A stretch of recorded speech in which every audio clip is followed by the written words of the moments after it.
Do your name and spelling and title. So So we'll have it that way. Okay. My name is Dr. Debborah Luke, Debborah and I am the Senior Vice President of Conservation with the Florida Aquarium. What do you want me to say, David? I have nothing to say. All right. I'm very mellowed out today. They are. You rolling? You're good? And you can call me Dr. Debi if you so desire. Dr. Debborah. That's what it's become, yeah. That works for me. Okay. So, If you use Debi, it's Debi. Debi. Just to DBI. confuse it all. Yeah, just to confuse it all. Yeah. Dr. Debborah, so first thing, I've got corals behind my head here. Yeah. You've got some behind you. Are those the soft corals back there? No, or- these are all hard corals. Those are all hard Everything you'll corals? see in here are hard corals. And which ones are those? These are staghorn corals. Those are staghorn. Correct. These are brain coral Brain behind me. corals, yes. Where did they all come from? So many of the corals that we have here have come to us when we went out and collected broodstock corals. Back in 2019 or so, we had stony coral tissue loss disease that went through. And we actually went out with our partners and collected a lot of the healthy corals before the disease margin could go through. So a lot of those corals came in. They're healthy corals. They're the ones that we use to breed with other corals to make baby corals. But some of the other corals you'll see here will come in from the Keys now, in the sanctuaries now. Some of the corals you'll see here are babies of the corals that we've grown and raised over the years. And now they're big corals that you see. So all these corals were born here, No, not these. not these. Not all these corals. Some corals were born here. Some corals were collected from the Keys before the disease could affect them. Some of the corals were collected a couple of years ago when we had the heat problem with all the bleaching down in the Keys. Again, we went out and collected some of those corals and brought them in as they were being impacted by the heat. And some are babies. So is this like the breeding stock, most of it? Yes, so the corals you're seeing in this room, this what we call the dark room, everything in this room is computerized and controlled to mimic the conditions in the Florida Keys. So it'll have moon phase settings, it has daylight settings, it has the amount of light each day that changes by day and by season, the temperature, the salinity. Everything is controlled by computers in here so that it can mimic the conditions in the Keys so that when these corals spawn once a year, we can get them to spawn at the same time here in this laboratory. And so when they spawn, don't they release both an egg and a sperm at the same time? It's pretty fascinating. It's fascinating. So depending on the coral species, we've learned a lot. Some of these corals have never been in human care before, and we didn't know how they spawn. Some corals will spawn just eggs, some corals will spawn just sperm, some will spawn both at the same time, some will spawn bundles that have already got sperm and egg in it and fertilizing. So depending on the species, depending on the time of year, everything is different. And by getting them to do that here in the laboratory, Yes. you're hoping to do what with these species? So the challenge we have now in this time, and it's been happening for more than a decade, is we're seeing more and more negative impacts to coral reefs around the world. There's a huge coral bleaching event going on globally right now. And what we see all over the world, but particularly here where we focus in Florida, off Florida's coral reef, is that most of the species of coral that are on the reef are so far apart now that they can't spawn and their gametes can't come together because they're too distant. So for those species, we say that they're functionally extinct, which means even if they spawn, their gametes are not going to come together and make babies. So here at the Florida Aquarium, what we've been able to do by mimicking these conditions in the Keys is to induce the spawning of corals in this laboratory, which means humans, the researchers that we have here, the biologists that we have here, are able to catch all of the spawn. We're able to put corals together that we want to spawn together, and we can make thousands, hundreds of thousands of babies here. We're the ones that are promoting the spawning so that those babies are available with our partners. So we supply babies to our partners who are working on resiliency work. How can we make corals more tolerant to heat or warmer water? How can we make them more tolerant to disease processes? We're doing a lot of different research. We're working with a lot of different partners. And because we can produce so many babies and we can select which corals we want to breed with each other through selective breeding, we now can really advance the science behind coral research. How has the expansion of the facility, which you've just completed this expansion, Yeah. how is that enabling you to do more? So we're sitting in the Coral Conservation and Research Center here at the Florida Aquarium, and this building is new for us. We just opened it last year. A few years ago, we talked about our coral spawning laboratories, and they were in these little closets, right? We had them in a different part of the facility, and it was really 2 closets where we were doing the research and development to determine if we could even spawn corals. At that time, we had a couple of species that we were able to spawn. Now, fast forward a few years, we're spawning 16 different species of coral. How many? 16. 16 different species of species? coral we are doing, yes. I don't know what the beeping is.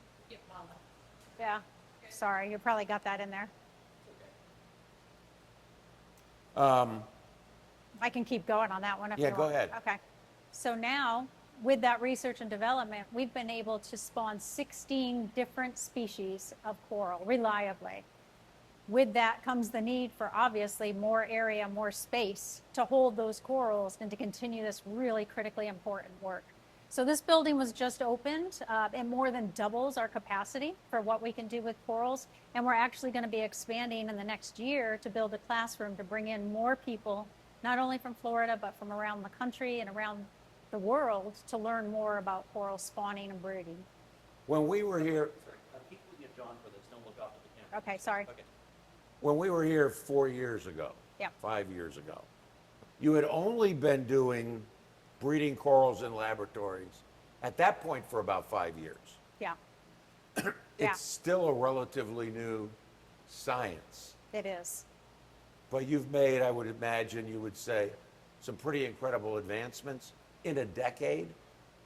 I think we've made amazing advancements in a decade. This is all new, right? Breeding corals, while there have been some breeding of corals, soft corals in Europe, this is the first time we've been able to do this with hard corals. So everything is new. Finding the correct conditions for the corals to spawn, to be healthy, to be thriving is new. Finding out how corals spawn, because they all spawn differently, is new. Finding out when they spawn, because they spawn at different times, is new. Finding out how to settle the larvae so that babies can develop, it's different for the different species of coral, so it's new. Having babies and figuring out what those babies from microscopic plankton into plankton-sized babies into larger and larger and larger babies, what they eat at the different stages is new. Finding out what affects corals health-wise. How can they thrive? What diseases, what injuries, what different types of things are needed to treat corals? Believe it or not, there's no coral medicine that's been really widely well received. So we're developing coral medicine, coral treatments, antibiotic treatments for corals to find out how to treat them and keep them healthy. So everything we do is new. It's all kind of research and development that we're refining and refining and refining every year. So I think we've made just amazing amounts of progress in the last 5 years. And we've been talking a little bit about this coral bleaching that's going on. This is the 4th episode in history. This is the worst. 84% of the world's coral reefs are being affected. Is one of the primary, if not the primary, goal to find heat-resistant coral? I think that is a goal, right? We need to look at that. We know that the waters are warming. We know that there's a lot of man-made influences that are affecting our waterways, right? Whether it be toxins, runoff, pollution, warming waters. We have to figure out all of those things. First thing we have to figure out is how to change human behavior to help with that. But in order to help the animals and the species that are there, we have to figure out ways that these corals can thrive in warmer waters. So because we know the genetics now, After the last 5 years, we've been able to do all the genetic testing on the corals we have here. We can start putting together different corals to spawn. They have to stay together all year long. It takes a year for the corals to stay in this room and go through the process of the changes and the moon phases for the year before they spawn that once a year. But we can put specific corals together, corals that we think might do better in warmer water with other corals. And then we make little coral babies from that. And we share those coral babies with different universities and researchers doing work to test and see if those corals become more resilient. And we can keep playing with that. We can keep working on that to see if there's a mixture of corals that do better in different environments or conditions. And now this coral bleaching clearly leads to stress on the coral. Yes.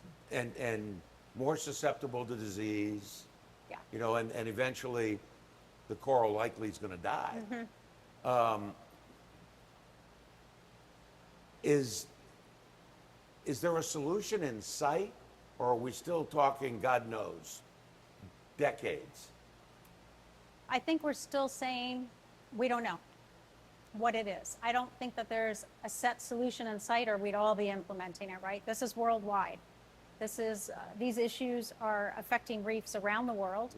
And we have people and partners around the world working on this issue, right? What we're doing here at the Florida Aquarium is one tool in the conservation toolbox for coral. What we're doing is we're keeping these corals alive.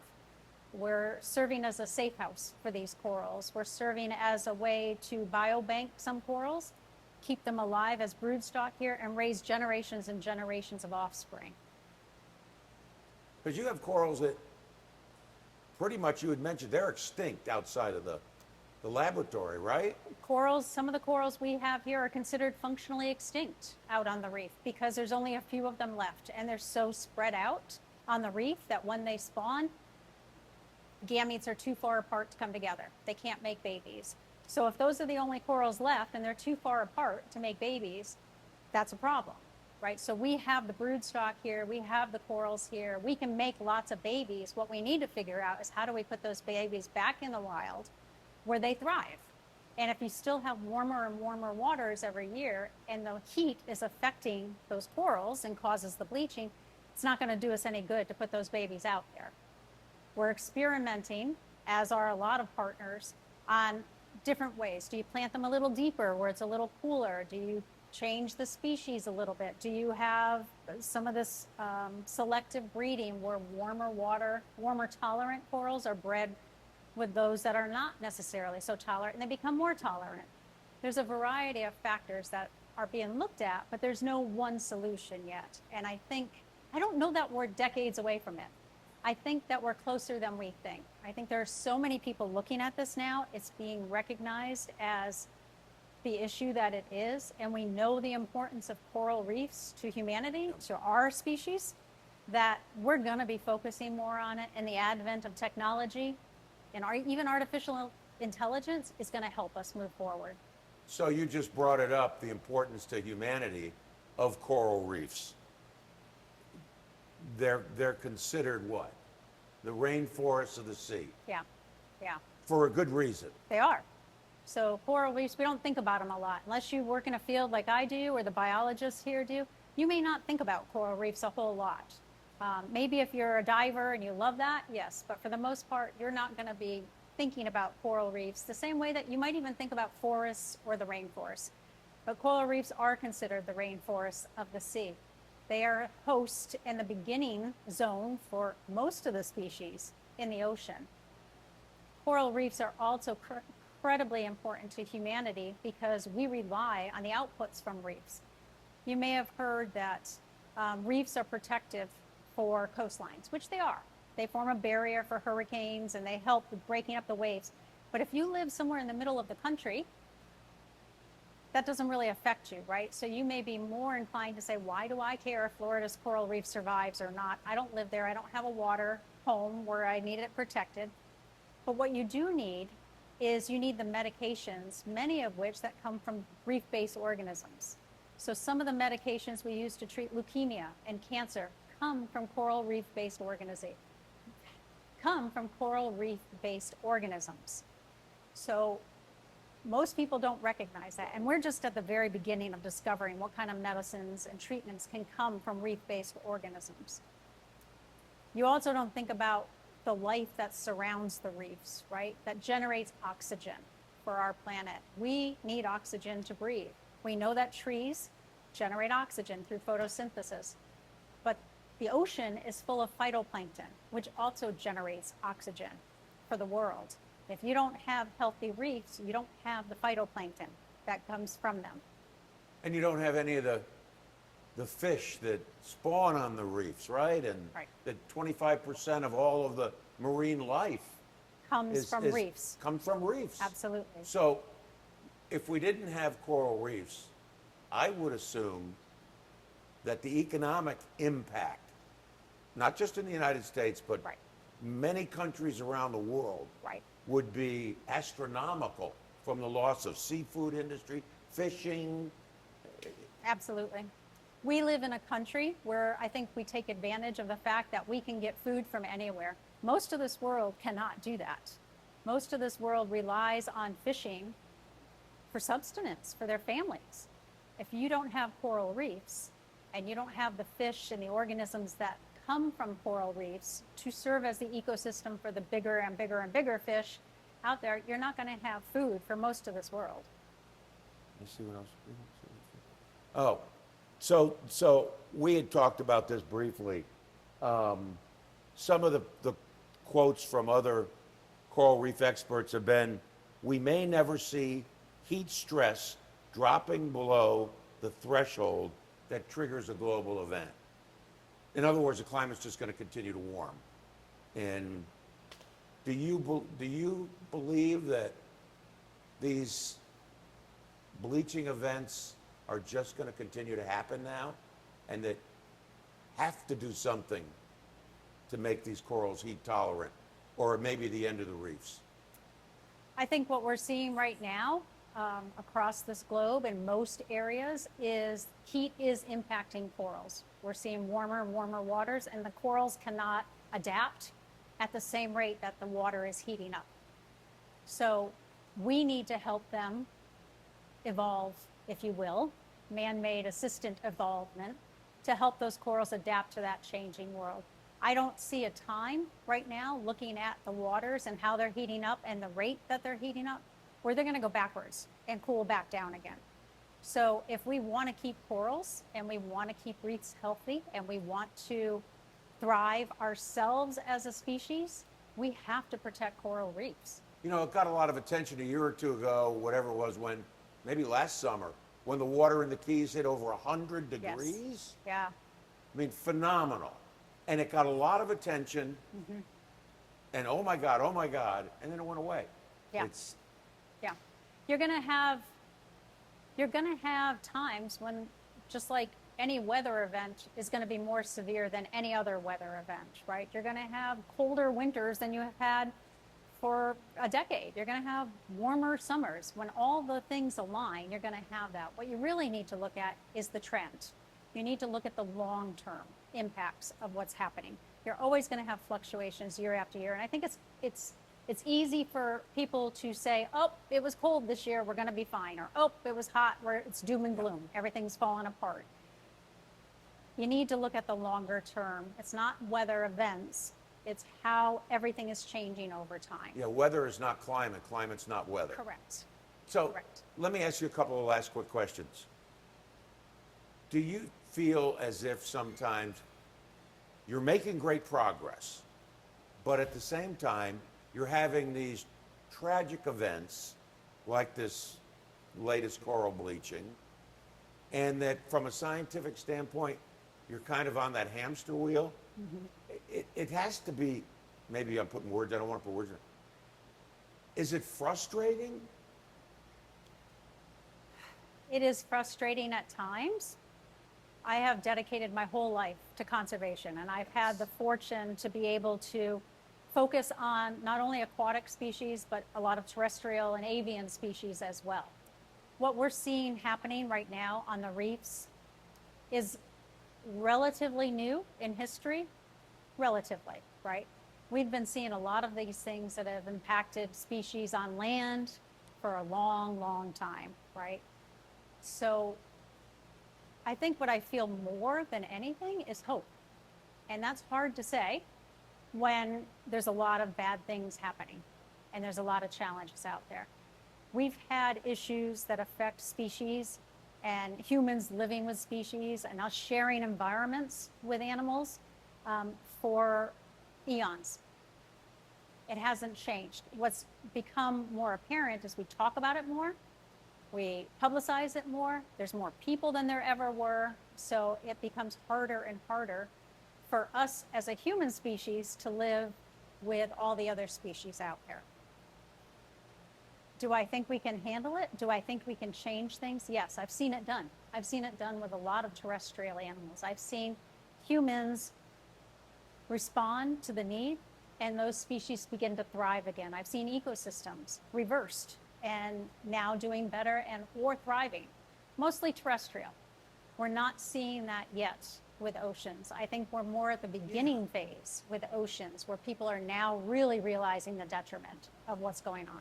It doesn't seem as if outside of the research and science community, who are all in on finding solutions to save the reefs, outside of you folks, it's like,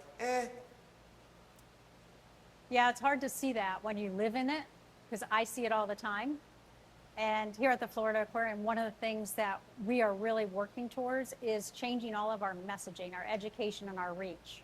Right? We have over 1 million visitors a year, and we're really trying to instill in people the realization that they are part of nature, not apart from it, and that their actions matter, and that their action causes a ripple, which together with everybody else's actions can cause a wave, which can make a difference. So it's not just us. We have to be in this together. We have a shared purpose to save marine wildlife. And I think the more that everybody else starts to talk about that and realize that, then we'll start to see bigger changes. is part of the problem because people look at these corals, they think they're a rock. Yeah. They don't realize it's a living. Absolutely. Absolutely. That's one of the biggest questions we get is, what do you mean we're saving the rocks? We're not saving rocks. These are living animals. They eat, they poop, they do everything living animals do. And they form extremely important environmental services for us. Anything you want to add? I think we hit so much. It's like I could go on forever with you. Yeah. It's like, okay. Talk technology, like, I mean, you talked a little bit about AI, yeah, but with like the 3D printing. We could talk a little bit about technology. Yeah. How technology is. Some of the things that we've seen changing, like Yeah, it could go yeah, in that yeah. area Okay. where you were talking. Yeah. So, Dr. Debborah, from a technological standpoint, everything we see with artificial intelligence, and I mean, are there things, advances in technology that are working for you to make it easier to do your jobs, but also better, do your jobs better? Better, yeah. Well, we've advanced a lot in the last few years, right? We've moved from spawning and breeding corals in this laboratory, which we still do, but now we're taking it to the next step. We're using cryopreservation. We're looking at how to freeze coral sperm, coral offspring, and that provides a safeguard, but it also allows us to breed those corals that are safe with other corals that may come in the future for us. It allows us to crossbreed them. We're using technology such as 3D printing to build these protective devices around corals that are small and going to be outplanted back on the reef to protect them from other fish. Sometimes you put a coral out that's this big and a parrotfish will come up and say, that looks like a yummy snack. Let me have a bite of that. And you've just raised that coral for 3 years. So we're now using 3D printing with biodegradable materials so that we can protect those corals and they can grow out there. We're using a lot of different technology to see if we can outplant these young corals and see if they can thrive in different areas with different treatments, different ways of outplanting. So all of this is knowledge that we're learning and will help us hopefully restock the reef so that it can serve what it needs to for environmental services in our communities. Excellent. Let me ask one question, not to be brutal about it, but, and keep looking to John for the answer, but are coral reefs doomed, or is there, you said you're hopeful?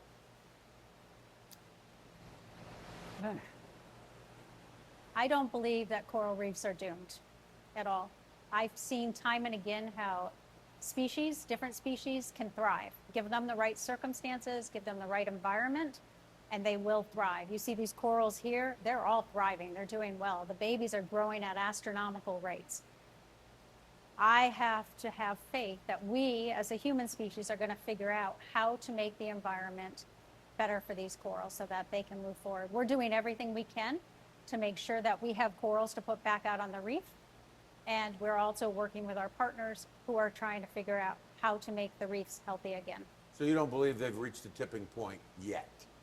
Oh, I think we've reached a tipping point Oh, really? for coral reefs. I think definitely we've reached a tipping point, to the point where we have to bring corals into human care. We have to take care of these animals in a way that we couldn't do out on the reef. So we have made changes on the way that we treat coral reefs. We've made changes on the way that we treat the corals themselves, the medicine that we're developing, the treatments that we're developing, the way we're feeding them, the way we're taking care of them. If we didn't have corals in human care right now, I wouldn't have hope for the reefs.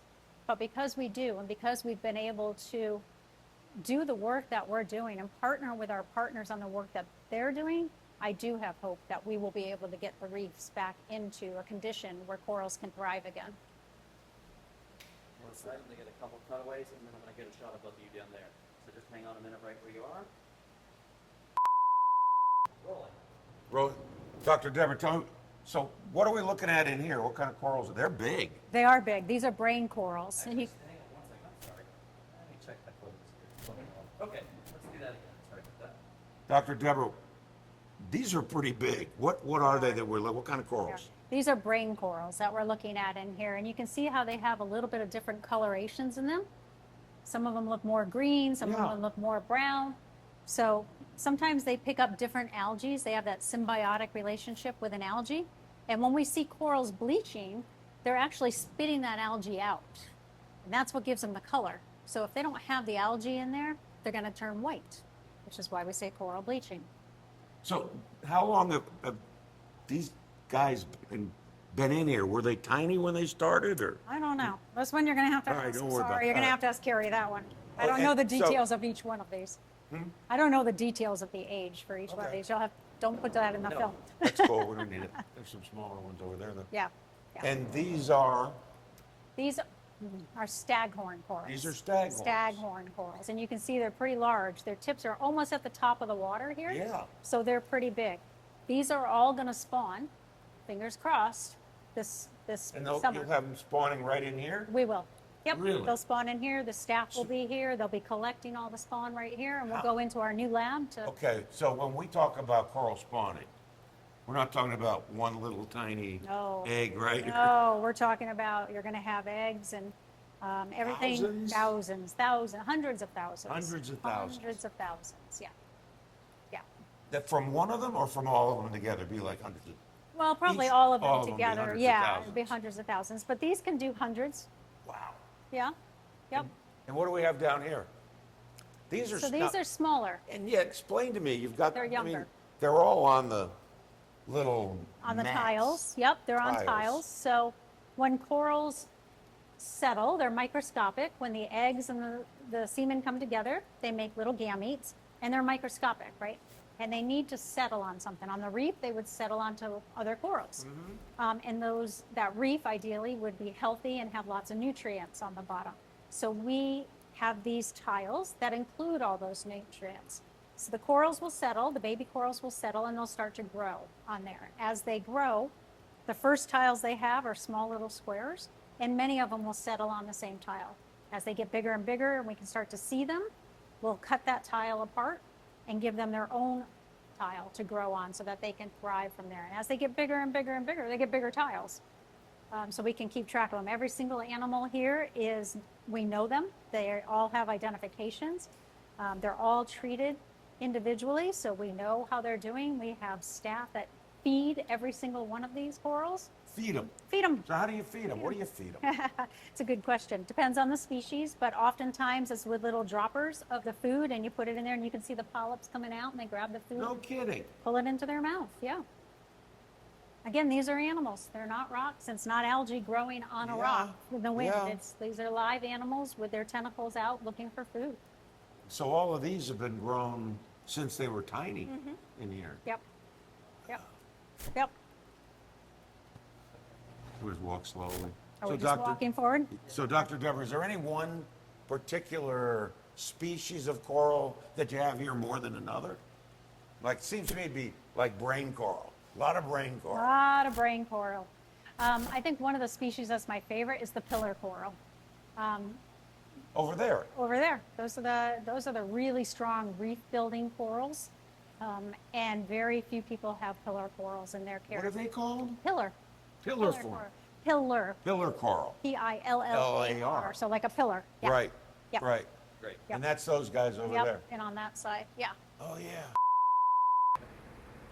Keri, when we interviewed you 4 years ago now, I'm going to quote you what you'd said. Oh, fun. And this was about breeding corals in a laboratory.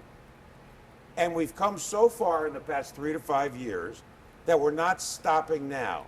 We can breed these species. We can look at making them heat tolerant, things we didn't think possible even 5 years ago. So how much further have you come in the last 4 years? Making progress? Oh, for sure. I mean, I could say almost the exact same statement today as I did 4 or 5 years ago. And we're now able to breed more species than we were 5 years ago. We know a lot more about the nuances of different parents and when they spawn, and a little bit more about how the offspring do. We just continue to learn. And have we found the silver bullet? No, of course not. But these are things that take decades to really understand, especially with an animal that only reproduces once a year and then takes 5+ years to become mature and make the next generation. So it's a long process. So isn't the biggest issue right now trying to develop corals that are heat tolerant given climate change? That is a very big issue. Sure. The peak temperatures in the ocean are rising and staying hotter for longer. And that's a major problem for corals all over the world. However, there's a lot of other things happening. Here in Florida, we also get cold snaps. Yeah. There's diseases, there's other things. So you can say, oh, we have to breed corals that are heat tolerant. Sure, they might be able to live through a warm water event. But how are they going to do when it's cold? How are they going to do in certain other conditions? So really, when you look at it from a genetics perspective, and this is true for many species and been shown in many cases, the key is diversity. The key is to keep as many contributing genes and parents in the population as possible, because then evolution is possible. So yes, we can focus, and part of our work does focus on trying to breed heat-tolerant corals. But if you pigeonhole yourself into just that, what happens in the cold snap? What happens in the next disease event? What if those corals happen to be disease susceptible? So you still need the population to have diversity. So you don't want to select, only this very small percentage and focus only on that. And I think that's, ultimately the bigger picture is diversity.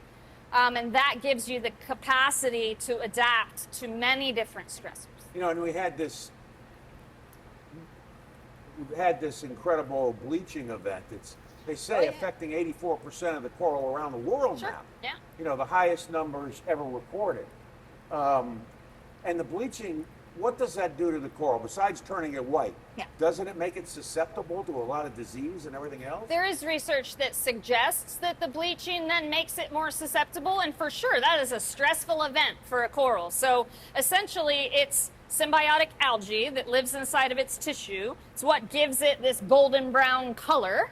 Yeah, yeah. Will leave. The coral itself is essentially clear. So the algae leaves and it looks white to your eye because of the skeleton underneath. But the coral is still alive. And that algae can come back. And sometimes what happens is a stronger algae comes back. And they'll actually pick up an algae that's more heat tolerant. And some corals do that anyways in the summer. In the early summer, they just switch to an algae that likes it better in hot water. And then they'll switch back in the winter. And I think a big key to figuring out how to make these corals more tolerant is controlling that switch. How do we make sure that they've got the strong, heat-tolerant, symbiotic algae in them, and they don't just get rid of it? Do you find that corals are maybe more resilient than we thought? Oh, it's interesting because there's some coral species that are amazingly resilient. There are some juvenile corals that we planted right before the 2023 heat wave, just lived right through that 2023 heat wave like it was nothing. Do we know? Because maybe they're young, maybe it was their genes, maybe it was the algae, we don't know that yet. But resilience exists in corals. And in this ecosystem. It's just a matter of understanding it and figuring out how to harness it. Now, somebody was saying something about you do a lot of the crossbreeding too. Honduran corals you're working with? Sure. So a couple different types of crossbreeding. One thing that we did here very successfully since last time you visited was actually bred the Florida native elkhorn coral with the staghorn coral. So they are closely related to each other. They're different species, but they make a hybrid. And that hybrid can be found in the wild, and in some places like Belize, there can be quite a lot of it. Yeah. And it's a thing in science that hybrids sometimes have more vigor, called hybrid vigor. They're maybe a little more tolerant and resistant to things. So I actually have some of those hybrid elkhorn, staghorn corals here. And this is the first time that anybody has been able to produce. We raised about 700 hybrid elkhorn, staghorn corals that all came from Florida parent stock. And the ability for these to be used for restoration is pretty limited right now because we want to understand the genetics. We want to understand how well they're going to do. They can crossbreed back with the parent species. How old are those? These are almost 3 years. Yeah. But they've actually been fragmented already. Mm-hmm. So there's actually 10 this size from one original thing. They've already been cut into 10 pieces. Yeah.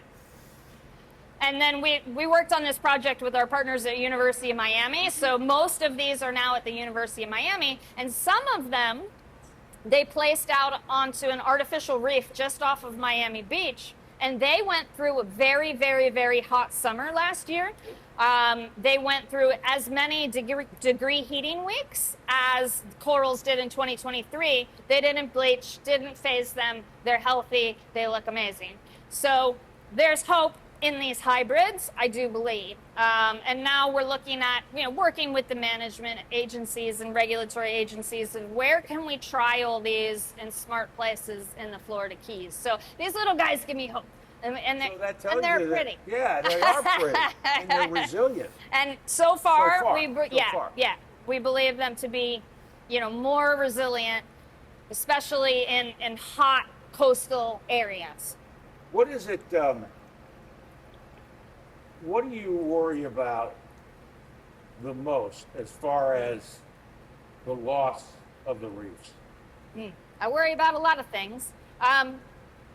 What I worry about the most is that the next generation or the generation after that won't be inspired to love it or protect it anymore. Because going and seeing it is what captures your heart, and growing up around it, in the ocean, diving, fishing. If the next generation never gets to experience that, then it's gone forever. And we don't really know, like with a lot of things in nature, what the ultimate impacts will be if the reefs are lost. We don't know it. Sure, everything is a balance, right? These ecosystems are all connected. There's so many different species that depend on the coral reef for part of their life cycle, for their habitat.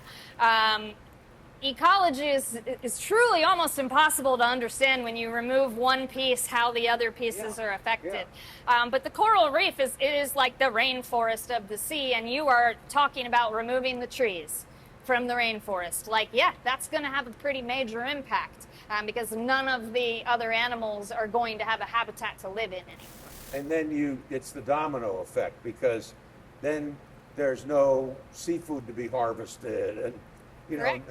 no fishing industry. The tourism Right, industry, coastal protection. It's all affected. It's many different things are impacted by the loss of coral reefs. And on some islands in the world, this is a major part of the sustenance of the people of the island. So you're talking about major loss of a food supply, coastal protection, tourism, fishing, diving, things like that. Yeah, and again, as you said, because it's all intertwined, right?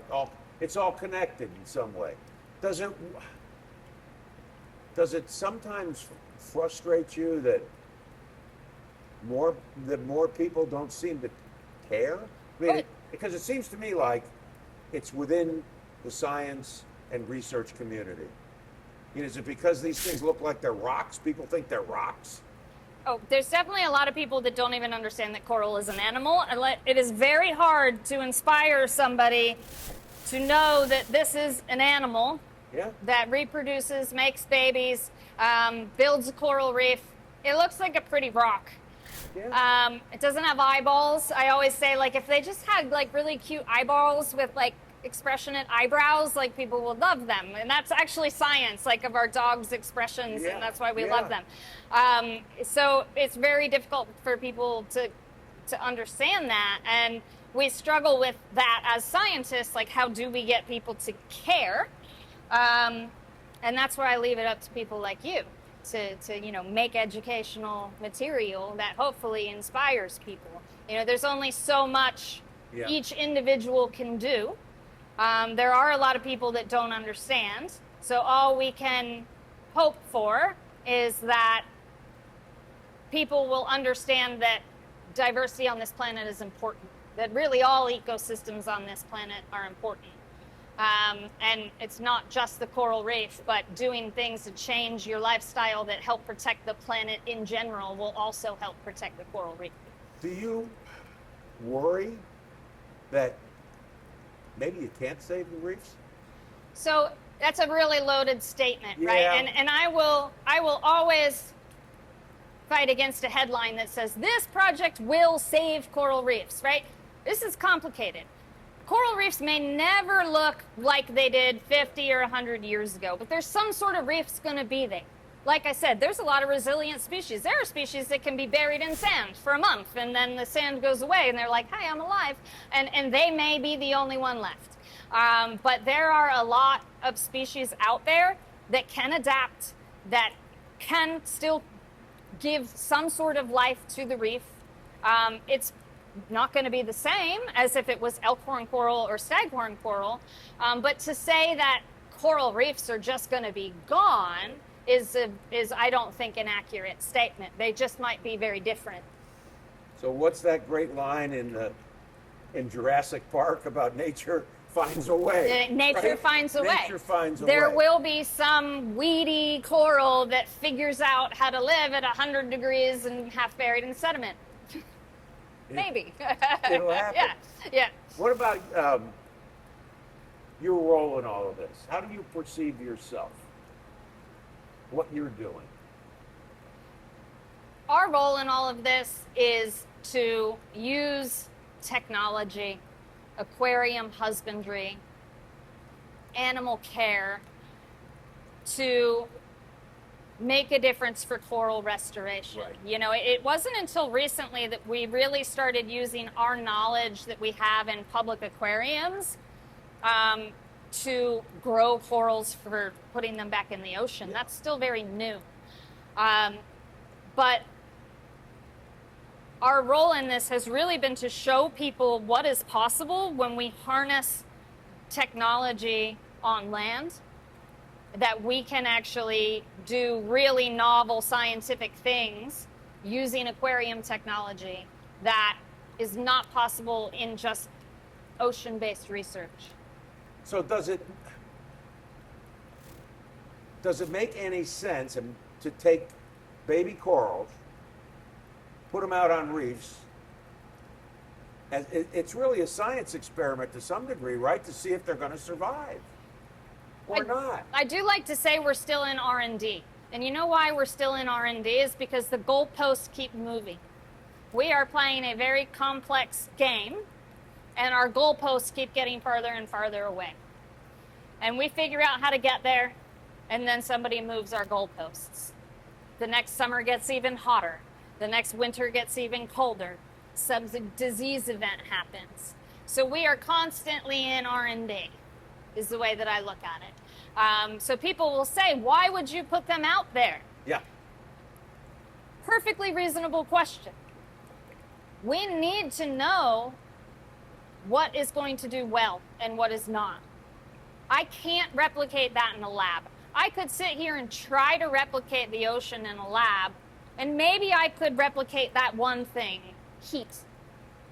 But I can't replicate the fish coming by and biting it, and the bacteria bloom and the algae bloom, and the boat that comes by and puts, dumps its bilge on the, you can't replicate what actually goes on in the lab. So we like to say we are letting the ocean decide what does the best. And that's okay. And some of them may not do well. What we need to know is which ones do well, and then go back and say what parents made that coral. And now I can start to make a decision about how do I breed for corals that will do well. So you may not have won the Super Bowl, but have you scored any touchdowns or field goals, do you think? Oh, for sure. For sure. Just having... We had a batch of elkhorn coral that just went out last week. Yeah. There are 19 different parents that contributed to that. That's the highest diversity of elkhorn coral that has reproduced with each other probably ever in the state of Florida. There are parents that made babies that have never had a baby that actually settled and lived in Florida before, crossed with another one from Florida. So those corals some of them lived in Florida for 5,000 years. They are the best suited to try to continue to live in Florida. So it's exciting that we were just starting to do this when you interviewed me the last time. Yeah. And now it's like a well-oiled machine. We've got 10,000 corals a year going out. We know the different parents that contributed to all of them. We're working with at least 8 different partners that are planting them on the reef, giving us information back again. We're still at the bottom of the very big staircase, but we make progress. And from that standpoint of making progress, you do not feel then like you're on that old hamster wheel and not getting anywhere. No. You're confident. Not at all. We've just scratched the surface. When you look at some of the really amazing science being done in Australia, being done in Mexico and other parts in the Caribbean, people are starting to make really interesting headway on breeding corals and understanding what different genes do to the offspring. This is something we've done for hundreds and hundreds of years with plants, with farm mammals, agriculture. This is just basic for agriculture. We are just scratching the surface to being able to do that kind of thing. We can breed a tomato plant that lives in Florida, right? There's no reason to think that we can't select for and get a strain of elkhorn coral that can do the same. We just don't have the genetic understanding yet. But this type of work will allow us to get there. And we've preserved the material in the meantime. It's going to take a long time, for sure. But these large parent colonies that are here, that are at multiple other locations, That's the good thing about coral, is the parent, in theory, can live forever. So it's one thing if all the parents only live for 20 years, that'd be big trouble. Yeah. But I can keep that, what we call the founder genet, alive and propagating, in theory, indefinitely. So I can continue to try to cross it and breed it and see what happens to its offspring and keep working at that. Some of them probably come back and you figure at some point, right, well, this one didn't work so good, right? You have that too. So you move on to another. Yeah. So we had a large batch of staghorn coral that had gone out in 2019.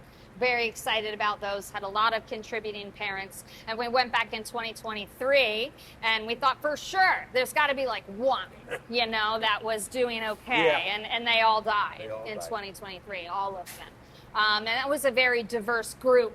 So that was really disheartening, like to just say that, oh no, we thought there'd be like the magic coral in there. And there wasn't. But this is not that simple, right? Then that was one location. Well, that's what you were saying earlier, though, and that's why you do what you do and put them out there, because you got to know. You got to find out. You got to know. And I couldn't have replicated 2023 in this lab. Right. There's just too many factors nobody ever would have expected. And it's all about location, too. Now we're like, okay, what areas got a little less hot in 2023? Maybe that's where we focus.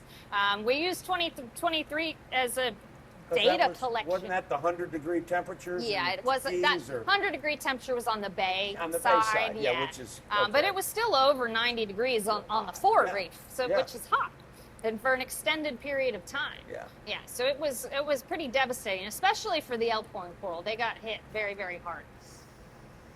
You good? Anything more you want to add? That was unbelievable. I think we're good. Good.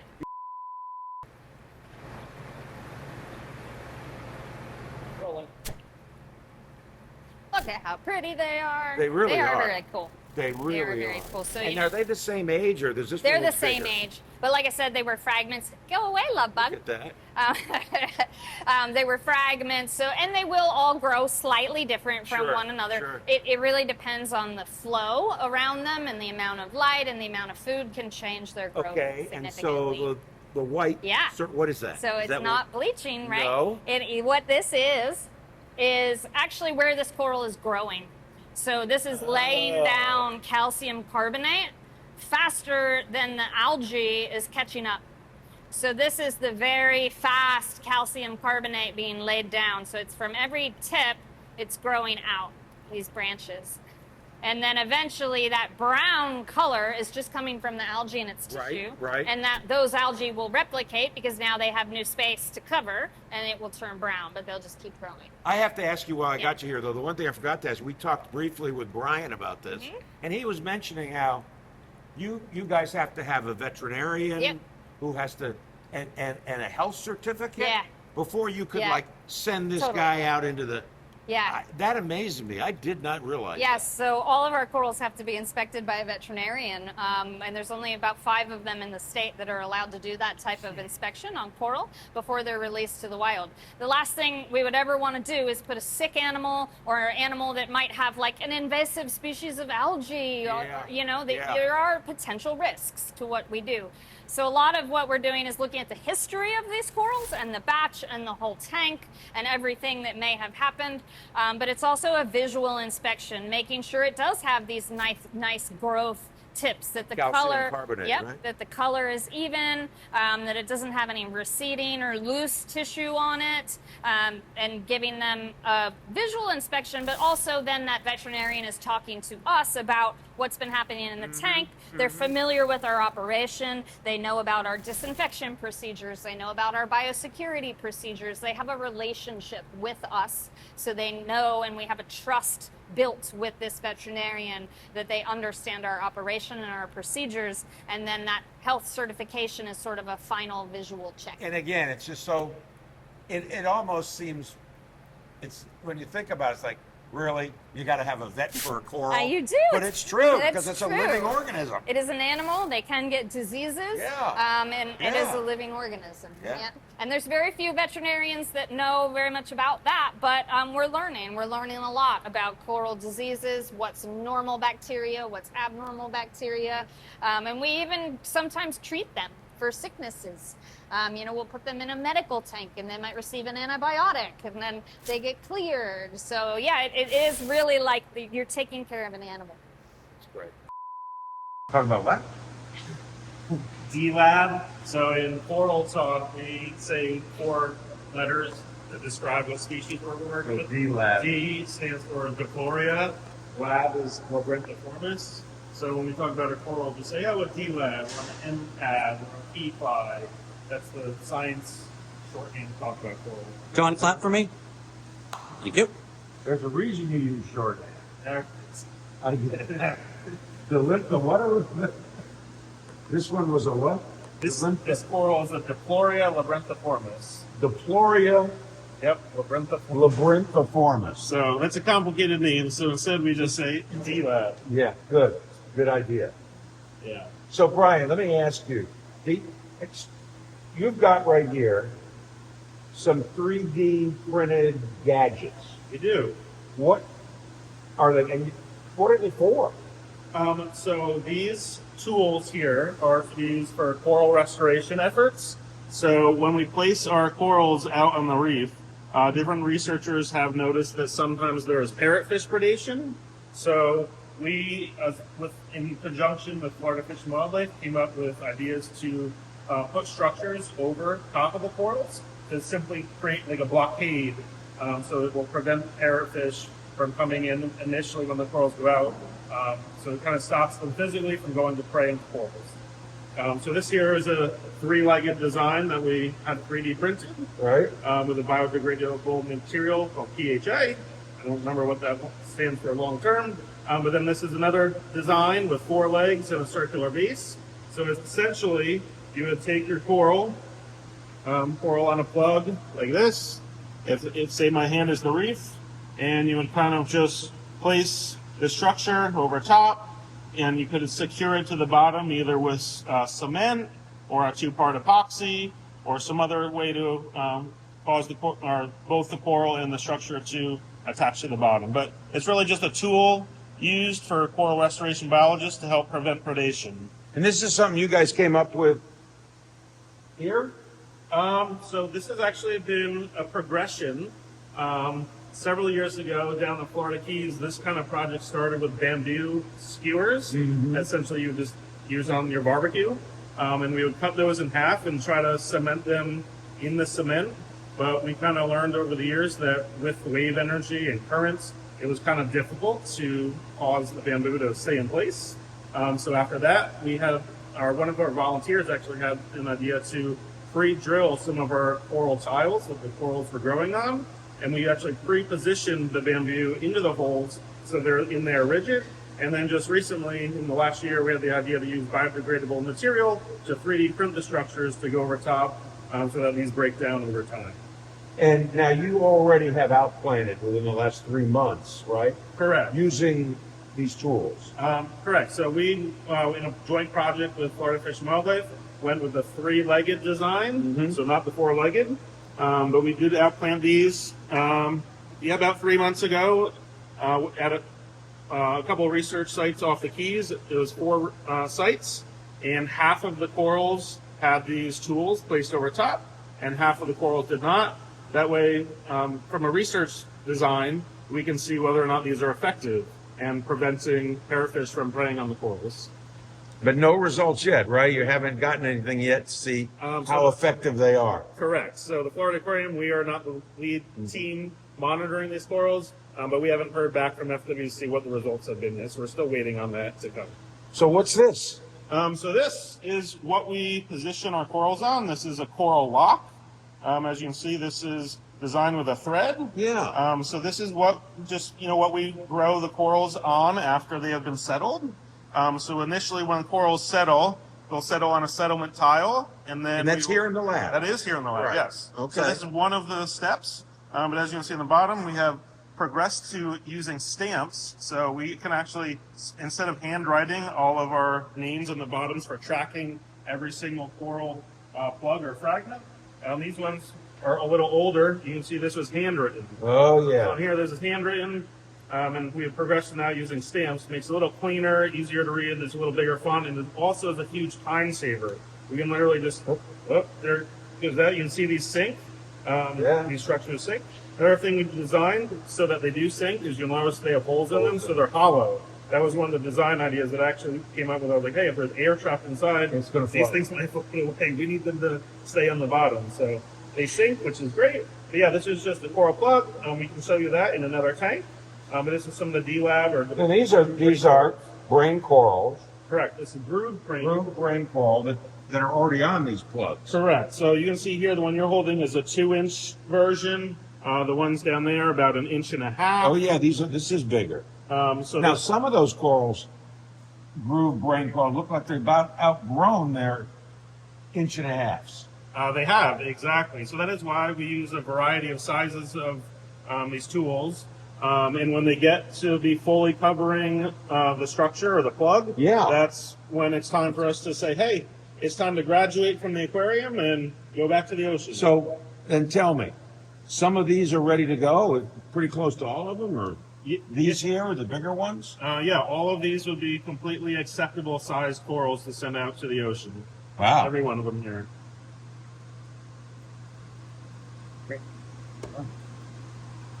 What else? Is that good for this thing? Yeah, You wanna let me see just some- get a couple close up of those parts without your hand there. What if I put one of these like over a coral? Yeah, do that, and then he can get that. If I can, And if I then- can balance it. And do you have that little plastic thing you were talking Yeah, about? Brian, do you have the things that they can put their Oh. food in and The tray, a little plastic tray. Thank you for catching me there. I was like, what? Did my thumb just get? One of these ones? Yep, perfect. Thank you. I swear we did that last you time. can kind of Yeah, we did. and float it. It's a very common one. What?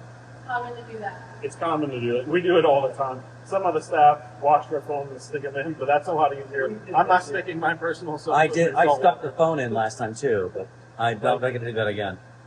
Yeah, that's also why we all work with underwater cameras, and on top of that, we have underwater housing cases that go, over the underwater cameras. GoPros. Yep. GoPros work great for video. Our Olympus point and shoots, those videos they don't work very well.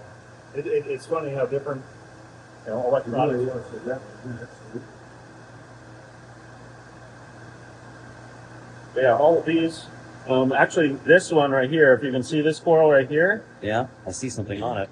Yeah, well, so that is actually 2 corals right here. I think it's that one. It's hard to see.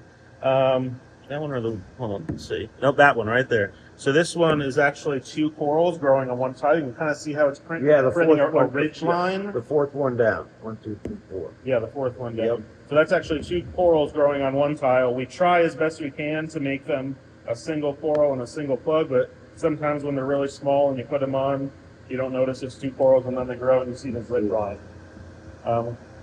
So pretty interesting. One of our past research projects that I actually led, my first project here, was doing a study where we took 5 corals that were put on one tile. They were allowed to grow together for a year, and then they kind of all grew and they have these ridge lines, and we all compared that to corals that were newly put on a tile together, spaced apart, touching, as well as individuals. And we kind of found, we haven't completely analyzed the data yet, but we kind of found that the ones that were all growing together and created these ridge lines, the parrotfish love to go and bite. We had no idea that would happen. And that we think it might just be that they're maybe creating like these peaks, kind of these ridges, and we thought that maybe it's easier for their beak or their mouth to go and bite the coral. We're not really sure. So that was kind of before, all these tools and everything were being used. So it was interesting findings that we didn't expect. But, parrotfish predation does not always kill the coral. It sometimes will cause some tissue loss, but you can go back 2-3 months later and a bite mark that was there 3 months ago, completely gone. The coral sealed itself, it's